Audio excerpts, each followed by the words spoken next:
Assalamualaikum warahmatullahi wabarakatuh. Kembali lagi dengan saya Alfian Nizar Rifai dari kelompok KKN Sahwaita Ibmafa Institut Pesantren Matalil Fala Prodi Perbankan Syariah. Nah, pada video kali ini saya akan membahas sedikit mengenai cara memanage keuangan santri saat pandemi seperti ini. Nah, ini agak sulit sih karena yang sudah kita ketahui bahwa santri itu kan jauh dari orang tua, jauh dari perhatian.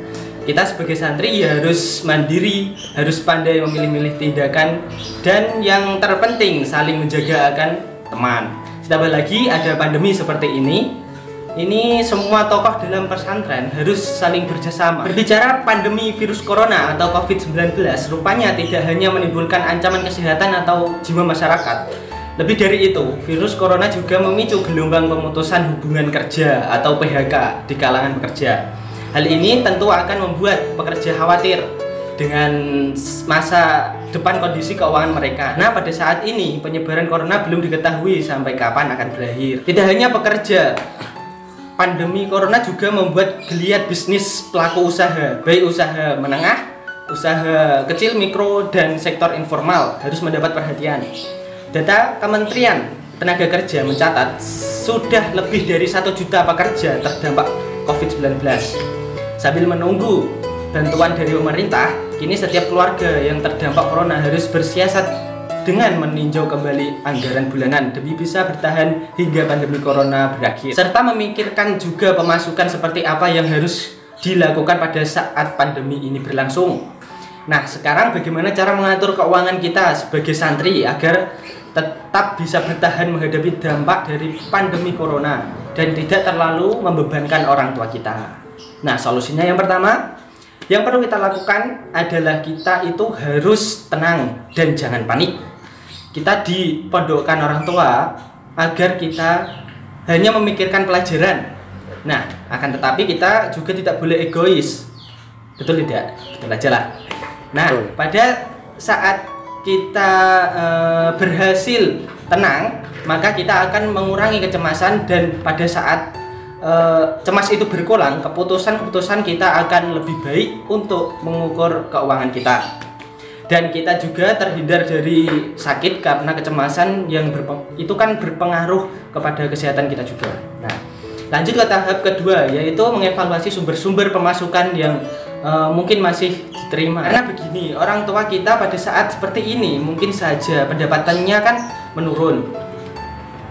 Kita kan harus memaklumi jika jatah bulanan kita juga menurun. Nah, kalau bisa kan kita juga sadar diri lah sebelum jatah bulanan kita dipotong, itu kita sudah memotongnya sendiri atau bagaimana. Dan biasanya pondok pesantren sekarang ini kan udah ada yang masakin, namanya biasanya dipanggil cah dalem, tidak masak sendiri. Nah, biasanya kalau cah dalem itu tidak usah membayar pesantren, cuma harus membantu memasak dan bersih-bersih dalam. Jika belum ada, kita kan bisa menawarkan diri untuk ikut dalam. Nah, setelah itu maka masuk ke langkah yang ketiga, yaitu mengatur ulang budget kebutuhan kita di pesantren supaya cocok dengan pemasukan yang masih ada. Untuk hal lain seperti jajan, kita bisa menggantinya dengan ibadah puasa. Di sini ada sedikit tips atau saran bagaimana mengubah pola keborosan kita di pesantren, seperti mengubah kebiasaan jajan di siang hari menjadi ibadah puasa dan mengaji atau membaca buku. Dan jika memang masih berat, bisa dicoba mengurangi sedikit demi sedikit. Tapi biasanya santri itu kan patuh kebijakan pesantren ya.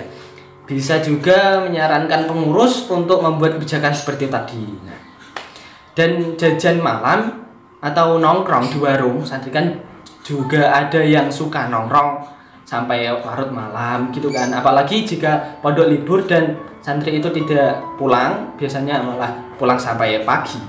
Nah, hal tersebut bisa diganti juga dengan mengopi di pondok bareng teman santri dalam pondok, dan membawa kopi sendirilah dari rumah, membawa kopi dari rumah atau bungkus di warung kopi terdekat bisa.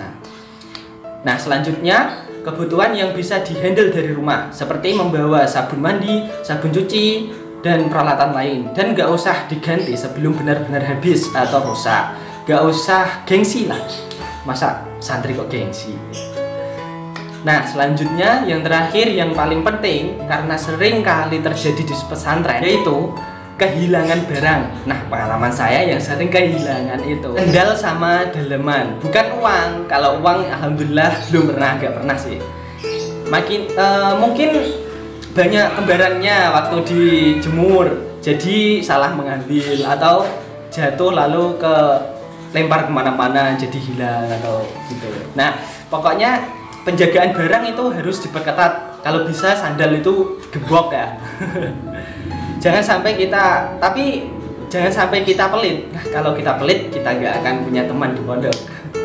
Pokoknya kita harus benar-benar menjaga barang kita. Nah, cukup sekian yang dapat saya sampaikan. Bila ada kesalahan saya mohon maaf. Wassalamualaikum warahmatullahi wabarakatuh.